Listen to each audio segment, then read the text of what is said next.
kunichagua niwe mbunge wenu wa jimbo la Segerea, nitakwenda kufanya yafuatayo. Kwanza nitahakikisha kina mama wa kata ya Kipawa ninawatua ndoo kichwani kwa kutekeleza ile ilani ya Mama Samia Suluhu Hassan. Na ninakwenda kuitekeleza kwa sababu gani? Ile sio sera ya Mama Samia Suluhu Hassan peke yake. Ameamua itekeleze, lakini kwa kutumia kodi zetu wa Tanzania.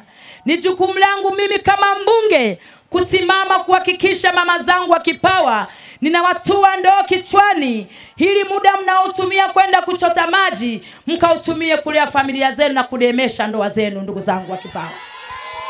Lakini la pili nitakalo kwenda kulifanya, ndugu zangu wa Kipawa, ni kuhakikisha miundombinu ya barabara inakuwa salama kwa ajili ya vijana wetu kuendesha bodaboda na bajaji, lakini kwa ajili ya kina mama na Watanzania wote wa Kipawa muweze kuishi katika maisha safi na salama, kwa maana miundombinu iliyo safi kabisa. Tangia nimekuwepo katika jimbo hili la Segerea, nilikuta changamoto nyingi sana ndani ya kata hii ya Kipawa na jimbo zima katika ujumla wake, jimbo la Segerea. Katika kata hii ya Kipawa wote tunafahamu, miaka nenda rudi tumekuwa na changamoto za miundombinu ya barabara. Hata leo wakati tunakuja, ninyi ni mashahidi, mabonde kuinama utazani, hii ni nchi nyingine ambayo imeanza kuumbwa leo. Ndugu zangu wana Kipawa, ninafahamu changamoto mnayopitia kina mama mnayotoka kata hii ya Kipawa, hususan mama zangu wa Mji Mpya. Hata mkiwa mna ujauzito, hata wajukuu zenu wakibeba mimba, wakati wa kujifungua ukifika, mnajiuliza mara 7 wajukuu zetu, watoto wetu watakwendaje kufika katika zahanati na kituo cha afya kitoko karibu, kwa sababu kuna hatari wakajifungulia njiani kwa ajili ya miundo mibovu kabisa ya barabara.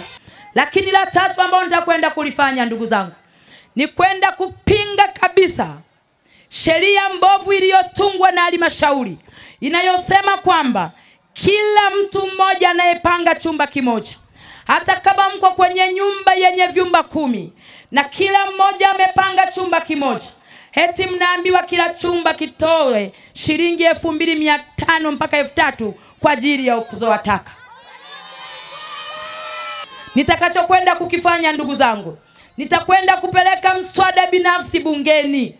Nitakwenda kuiomba na kuishinikiza serikali ibatilishe hii sheria kandamizi inayemkandamiza Mtanzania mnyonge na kumpandisha mwenye nacho, lakini kwenda kumnyonya yule ambaye ana kidogo. Kachokwenda kukisema serikali ikifanya ni kama ifuatavyo.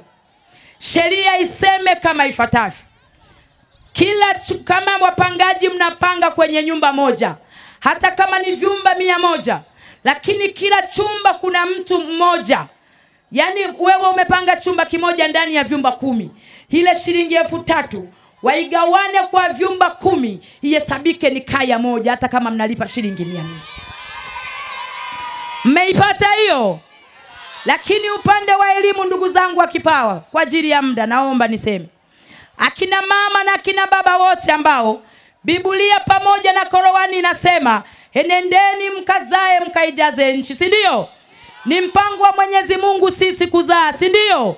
Lakini kuzaa kusiwe kama pigo ya kufanya tusiwapeleke watoto wetu shuleni, si ndio?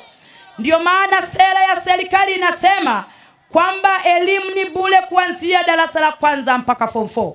Lakini ndugu zangu wa Kipawa na jimbo la Segerea, sisi tumekuwa katika giza. Bado tunaendelea kutozwa michango ya hapa na pale, kana kwamba tunalipa ada. Uongo kweli?